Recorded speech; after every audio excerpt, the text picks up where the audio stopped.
Kapatid, ilang araw na lang at Valentine's Day na. At kung ikaw ay may asawa or may jowa, siguro excited ka na para sa inyong date. Pero paano kung hindi kayo okay? Ano ba ang dapat gawin? Ang tanong dito, gusto mo bang ayusin ang gusot?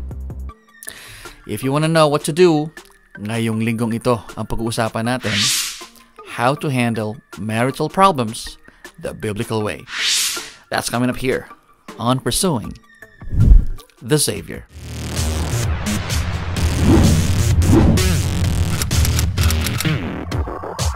What is going on? My name is Archie and welcome to Pursuing the Savior.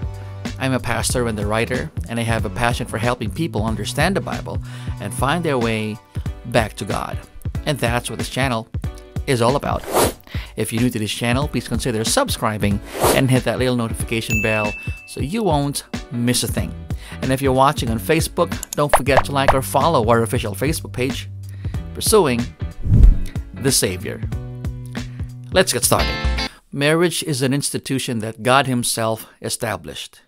It is so pure and wholesome, kaya nga ginagamit ito ng Biblia para isalarawan ang relasyon ni Kristo at ang kanyang iglesia.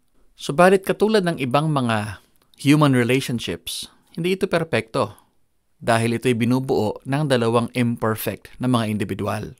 Dahil dito, kahit mga married couples, even Christians, ay posibleng magkaroon ng totoong mga problema. At kahit para sa mga Kristiyano, pag nag-aaway ang mag-asawa, napakalungkot ng episode na yan. So ano ba ang mga hakbang na dapat nating gawin para tayo ay magkasundo? Sa video natin for this week, ay tatlong mga suggestions ang ibibigay natin. Number 1, for the husband, love your wife. Matuto tayo sa sulat ni Apostol Pablo sa mga taga-Efeso. Ephesians chapter 5 verse 25. Husbands, love your wives as Christ loved the church and gave Himself up for her. So sa bahaging ito yung practical application ng mga itinuro ni Pablo sa mga previous chapters. And in this particular passage, ito yung kanyang mga instructions para sa mga mag-asawang Kristiyano. So ang sabi niya sa mga husbands ay mahalin nila ang kanilang mga asawa. Yung salitang mahalin dito or yung salitang agapaw sa Griego ay ito yung pinakamataas na klase ng pagmamahal. This is a self-sacrificing love for the benefit of the person being loved. So yung emphasis dito, ikaw yung nagmamahal, hindi ikaw yung minamahal. The Apostle Paul sets the bar so high dahil dito ay kanyang inihalin tulad ang pag-ibig ng asawang lalaki sa pag-ibig ng Panginoong Jesus para sa iglesia.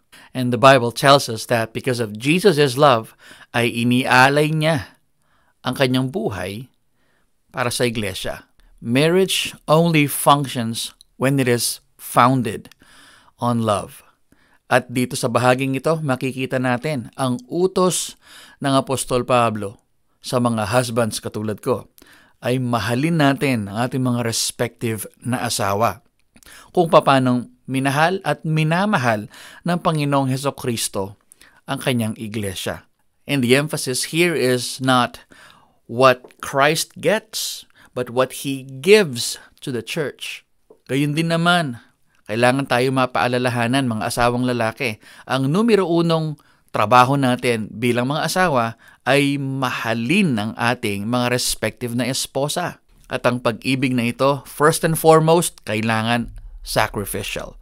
Dapat handa tayong isakripisyo ang lahat para sa kanila.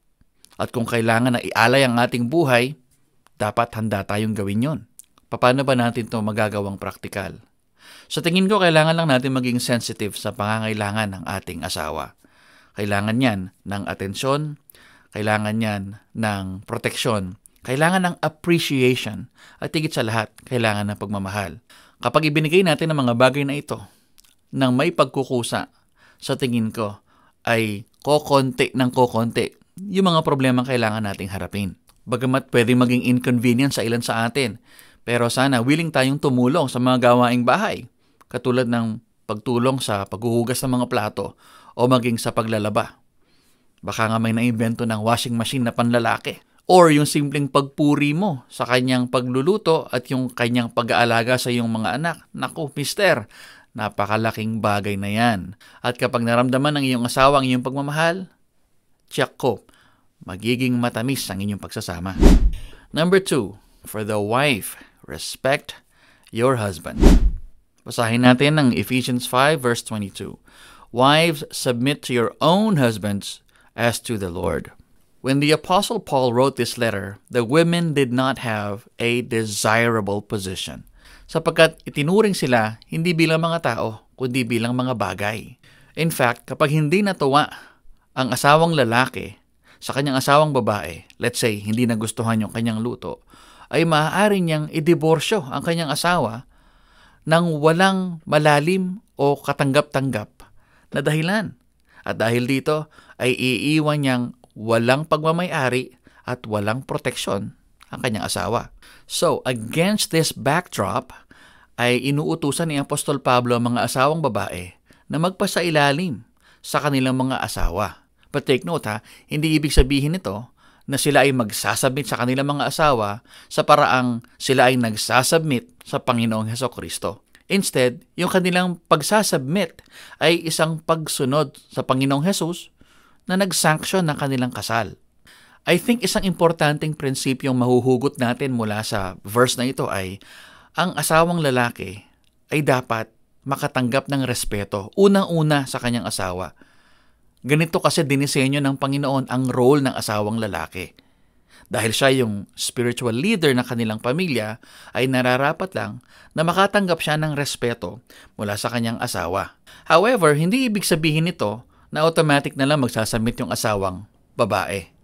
At hindi rin ibig sabihin nito na meron ng lisensya para maging marahas ang asawang lalaki sa kanyang asawa. Respect goes both ways.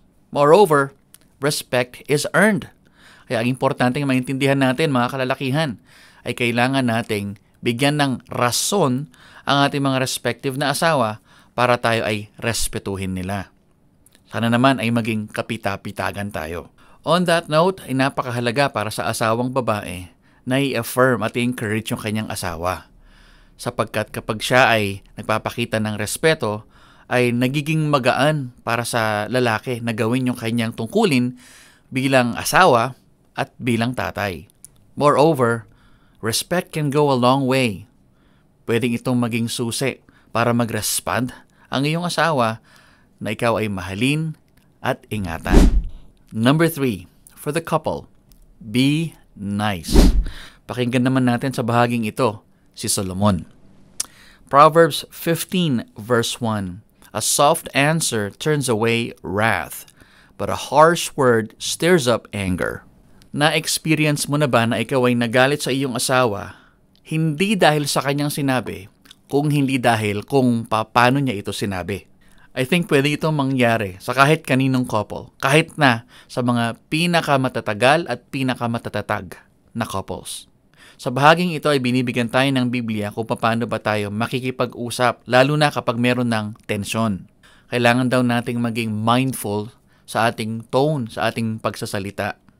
Dahil kung paano tayo magsalita, ay direktang maaapektuhan yung responses ng mga tao sa paligid natin. In this case, yung ating asawa. Sa buhay mag-asawa ay maraming mga away ang nangyayari dahil lang sa kung paano tayo mag-usap. Lalo na kung inconsiderate tayo sa ating pagsasalita, na hindi natin inaalala yung magiging reaksyon o yung mararamdaman ng ating asawa. Ang nakakaalarma pa dito ay kapag ang iyong asawa ay magaling magtago ng sama ng loob, ay hindi mo madedetect na meron na pala siyang sama ng loob sa iyo at dahil dito ay hindi nyo na pag-uusapan.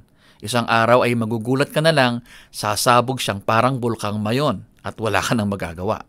So if you're trying to mend your relationship, pay close attention to how you speak.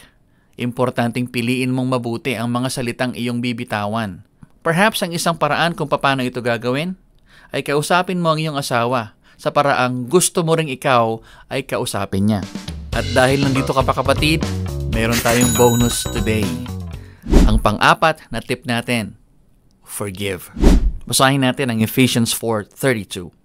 Be kind to one another, tender-hearted, forgiving one another, as God in Christ forgave you. So sa bahaging ito ay inuutusan ni Apostol Pablo ang mga taga-Efeso, magpatawaran kayo. This idea goes far and beyond mere forgiving and forgetting. Ang idea dito ay magpatawad kayo katulad ng pagpapatawad ni Kristo sa inyo. So here's the thing, kung ang Biblia inuutusan ang mga Kristiyano na magkapatawaran, lalo na kailangang magkapatawaran ng mga mag-asawa.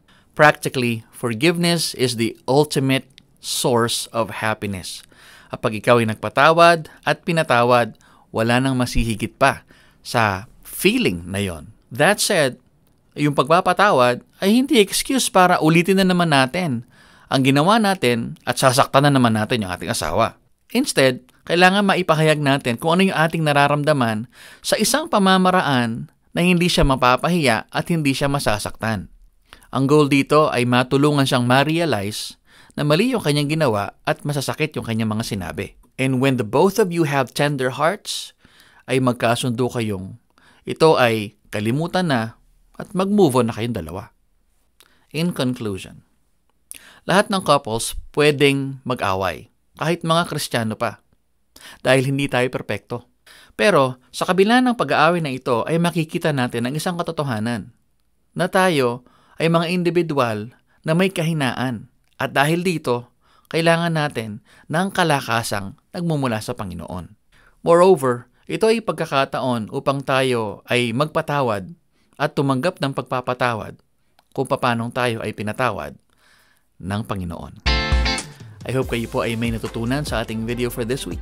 And if you want more videos like this one, don't forget to subscribe to our YouTube channel and follow our official Facebook page.